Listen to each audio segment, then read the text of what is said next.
भगवान शिव और भस्मासुर की कथा।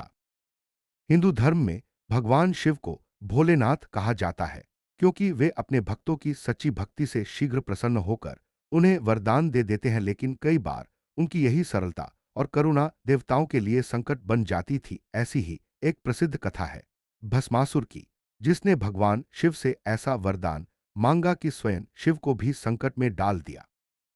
एक समय की बात है, असुरों में एक शक्तिशाली राक्षस था भस्मासुर। वह अत्यंत महत्वाकांक्षी और अभिमानी था। उसके मन में एक ही इच्छा थी कि वह तीनों लोकों पर शासन करे और सभी देवताओं से अधिक शक्तिशाली बने। उसने सुना था कि जो भी सच्चे मन से भगवान शिव की उपासना करता है, भोलेनाथ उसे अवश्य वरदान देते हैं। भस्मासुर ने सोचा, अगर मैं शिवजी को प्रसन्न कर लूं तो मुझे वह शक्ति मिल सकती है जिससे मैं अजेय बन जाऊं। यह सोचकर वह हिमालय की एक गुफा में जाकर कठोर तपस्या करने लगा। उसने कई वर्षों तक ध्यान किया। उसने अन्न जल त्याग दिया और केवल ओम नमः शिवाय मंत्र का जप करता रहा। उसकी तपस्या इतनी तीव्र थी कि देवता भी विचलित हो उठे। अंततः उसकी तपस्या से प्रसन्न होकर भगवान शिव प्रकट हुए। उनके शरीर पर भस्म लगी थी, गले में सर्प लिपटा था और जटाओं से गंगाजी बह रही थी। उन्होंने कहा, भस्मासुर, मैं तुम्हारी भक्ति से प्रसन्न हूं, बताओ तुम्हें क्या वरदान चाहिए। भस्मासुर ने भगवान के चरणों में सिर झुकाया और बोला, हे महादेव, मुझे यह वरदान दीजिए कि मैं जिस भी व्यक्ति के सिर पर हाथ रखूं वह तुरंत भस्म हो जाए। भोलेनाथ, जो सदैव अपने भक्तों की इच्छा पूरी करते हैं, बिना अधिक विचार किए बोले, तथास्तु। वरदान मिलते ही भस्मासुर का चेहरा चमक उठा। वरदान पाने के बाद भस्मासुर का अहंकार सातवें आसमान पर पहुंच गया। उसने अपने साम्राज्य में लौटकर अपनी शक्ति की परीक्षा करनी चाहिए। उसने एक असुर को बुलाया और उसके सिर पर हाथ रखा। अगले ही क्षण वह असुर राख में बदल गया। भस्मासुर जोर जोर से हंसने लगा, अब मैं अमर हूं। अब कोई देवता, कोई मानव मेरा कुछ नहीं बिगाड़ सकता। धीरे धीरे वह इतना गर्वित हो गया कि उसने देवताओं और ऋषियों को परेशान करना शुरू कर दिया। उसने इंद्रलोक पर भी आक्रमण करने का विचार किया। भस्मासुर का अहंकार यही नहीं रुका। एक दिन उसने सोचा, अगर मैं भगवान शिव का सिर छू लूं तो वे भी भस्म हो जाएंगे और तब मैं स्वयं महादेव बन जाऊंगा। यह सोचकर वह कैलाश पर्वत की ओर चल पड़ा। जब वह वहां पहुंचा तो भगवान शिव तपस्या में लीन थे। भस्मासुर ने हंसते हुए कहा, हे भोलेनाथ, आपने मुझे जो शक्ति दी है, अब मैं उसी का प्रयोग आप पर करने आया हूं। तैयार हो जाइए, अब आप स्वयं भस्म होंगे। यह सुनकर शिवजी चकित रह गए। उन्होंने तुरंत अपनी शक्ति से वहां से पलायन किया। भस्मासुर उनके पीछे पीछे दौड़ा। भगवान शिव तीनों लोकों में घूमे, पृथ्वी, आकाश और पाताल, परंतु भस्मासुर लगातार उनका पीछा करता रहा। देवता भयभीत हो गए। उन्होंने भगवान विष्णु से सहायता की प्रार्थना की। भगवान विष्णु ने मुस्कराते हुए कहा, चिंता मत करो, भोलेनाथ की रक्षा मैं करूंगा।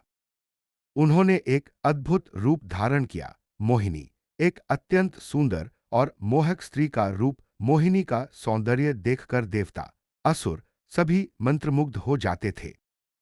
भस्मासुर जब शिवजी का पीछा करते हुए आया, तभी उसके सामने मोहिनी प्रकट हुई। मोहिनी ने मुस्कराकर कहा, हे वीर असुर, तुम कौन हो और इतने क्रोधित क्यों दिख रहे हो। भस्मासुर ने गर्व से कहा, मैं भस्मासुर हूं।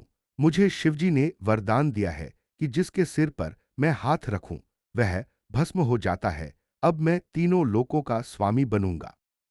मोहिनी ने हंसते हुए कहा, वाह, तुम तो बहुत शक्तिशाली हो, परंतु इतने महान होते हुए भी तुम नाच नहीं जानते।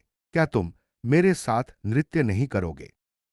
भस्मासुर तुरंत उस सुंदर स्त्री के मोह में पड़ गया। उसने कहा, जरूर, मैं तुम्हारे साथ नृत्य करूंगा।